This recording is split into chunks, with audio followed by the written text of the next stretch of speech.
క్రైస్తలో ఈరోజు దేవుని వాగ్దానం. ఆయన పరిపూర్ణతలో నుండి మనమందరము కృప వెంబడి కృపను పొందితిమి. యోహాను సువార్త 1వ అధ్యాయం 16వ వచనం.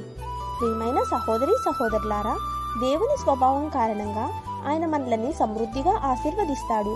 ఆయన హృదయం మనం ఆశీర్వదింపబడడం కోరుతుంది. ఎందుకంటే ఆయన మనలను ఎంతో ప్రేమించుచున్నాడు. కానీ నేను ఎన్నో అప్పుల్లో కూరుకుపోయి ఉన్నాను. ఈ అనారోగ్యం నా శరీరాన్ని చంపుతోంది. ఈ ఓటములు నన్ను వెంబడిస్తున్నాయి.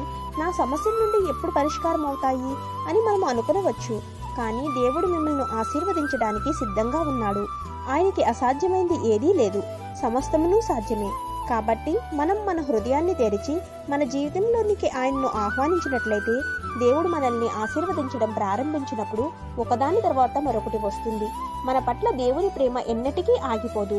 ఆయన ఆశీర్వాదాలు నేటి నుండి మన జీవితంలో ఎల్లప్పుడూ ప్రవహిస్తూనే ఉంటాయి. Amen. God bless you. Download ShareChat.